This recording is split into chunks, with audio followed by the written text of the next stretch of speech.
হয়। তাদের মধ্যেই রয়েছেন ময়মনসিংহের বাসিন্দা রাইসুল ইসলাম, যিনি ঢাকা বিশ্ববিদ্যালয়ের স্বাস্থ্য অর্থনীতি ইনস্টিটিউটের 2014-15 শিক্ষাবর্ষের শিক্ষার্থী। ঢাকা বিশ্ববিদ্যালয় সূত্রে জানা যায়, গত বছরের 15 জুলাই কোটা সংস্কারের দাবিতে আন্দোলনরত সাধারণ শিক্ষার্থীদের উপর ছাত্রলীগের নেতাকর্মীরা হামলা চালায়। ওই হামলায় প্রায় 300 শিক্ষার্থী আহত হন। গণমাধ্যমে প্রকাশিত ভিডিও ও ছবিতে রাইসুল ইসলামের সরাসরি অংশগ্রহণ দেখা যায়। ঘটনার পর 16 জুলাই বিভিন্ন গণমাধ্যমের হামলার ছবি প্রকাশিত হলে বিশ্ববিদ্যালয় প্রশাসন তদন্তে নামে। পরবর্তীতে 17 মার্চ জুলাই হামলা সংক্রান্ত তথ্য অনুসন্ধান কমিটির প্রতিবেদনের ভিত্তিতে বিশ্ববিদ্যালয় সিন্ডিকেট সভায় মোট 128 শিক্ষার্থীকে সাময়িক বহিষ্কার করা হয়। বহিষ্কৃতদের তালিকায় 72 নম্বরে ছিলেন রাইসুল ইসলাম।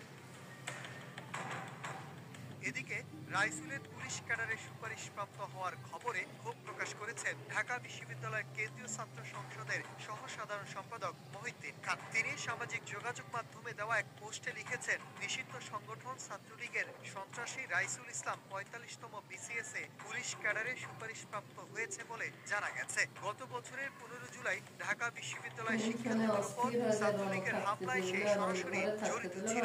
ঢাকা বিশ্ববিদ্যালয়ের তদন্ত কমিটির প্রতিবেদন গণমাধ্যমে প্রকাশিত ছবিতে স্পষ্ট যে রাইসুল ইসলাম একজন সন্ত্রাসী। তার মতো সন্ত্রাসী 45তম বিসিএস এ সুপারিশপ্রাপ্ত হওয়ায় অত্যন্ত লজ্জার বিষয়। মহিউদ্দিন খান দাবি করেন, রাইসুল ইসলামকে অবিলম্বে গ্রেপ্তার করে তাকে আইনের আওতায় নিয়ে আসতে হবে। তার মতো সন্ত্রাসীর বিসিএস পুলিশ ক্যাডারে সুপারিশপ্রাপ্ত হওয়ার জন্য সরকারি কর্ম কমিশন সহ যারা এই সুপারিশ প্রক্রিয়ায় জড়িত ছিল তাদেরকে জবাবদিহিতার আওতায় আনতে বিভাগীয় তদন্ত কমিটি গঠন করতে হবে। তিনি আরো বলেন, অন্তর্বর্তীকালীন সরকারের প্রতি আহ্বান জানাচ্ছি, আপনারা প্রশাসনের কর্মকর্তা ও আইন শৃঙ্খলা বাহিনীর মধ্যে থাকা ফেসিবাদের দোষরদের চিহ্নিত করুন এবং দেশবিরোধী ষড়যন্ত্রে লিপ্ত থাকার জন্য অবিলম্বে তাদের আইনের আওতায় নিয়ে আসুন। ফোন দিয়ে নানকার দিঘা মামা কোনো দরকার ফোন দিঘা যা